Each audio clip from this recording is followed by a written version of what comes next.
حضور اکرم صلی اللہ علیہ وسلم نے ایک دفعہ فرمایا کہ تمہارے بدن میں 360 جوڑ ہیں. اب کس کتاب سے پڑھ کے فرمایا انہوں نے کہ انسانی باڈی میں 360 جوڑ ہیں؟ کہاں سے پڑھے تھے حضور اکرم صلی اللہ علیہ وسلم؟ یہ جو کہتے ہیں نا کہ یہ تو آپ سے تو امی تھے، ان کو سائن بھی کرنے نہیں آتے، اپنا نام پڑھنا نہیں آتا تھا، اپنا نام نہیں، آپ صلی اللہ علیہ وسلم اپنا نام نہیں پڑھ سکتے تھے. صلح حدیبیہ کے موقع پہ انہوں نے کہا تھا کہ جی یہ مٹائیں، رسول اللہ کا لفظ مٹائیں، تو آپ نے حضرت علی رضی اللہ عنہ کہا کہ علی مٹا دو. انہوں نے کہا یا رسول اللہ میں نے نہیں مٹانا، رسول اللہ کا نام میں مٹا دوں، میرے سے نہیں ہونا یہ.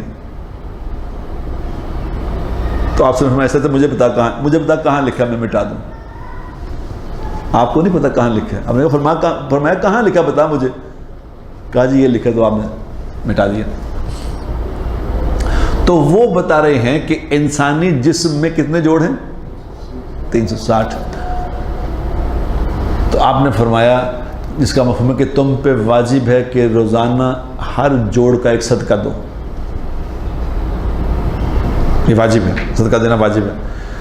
تو صحابہ نے کہا یا رسول اللہ تو کھانے دے پیسے نہیں تو صدقہ کتوں دئیے؟ اسے تو ایک وقت کھانا دا نہیں گا، آپ کہہ 360 جوڑ کا صدقہ دو، ہم کیسے دیں؟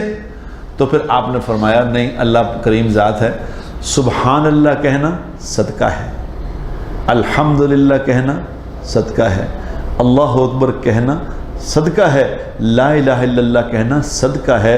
پھر فرمایا کہ چاشت کی نماز، چاشت کی 2 رکعت نفل پڑھنا 360 جوڑوں کا صدقہ ہے. چاشت میں 2 رکعت نماز پڑھ لو، سارا صدقے ہو گئے، اور ساتھ ہی تمہاری روزی کا مسئلہ بھی حل ہو گیا. حضور اکرم صلی اللہ علیہ وسلم یہ فرما رہے ہیں، حضور اکرم صلی اللہ علیہ وسلم یہ فرما رہے ہیں کہ مومن کی روزی چاشت کی نماز ہے.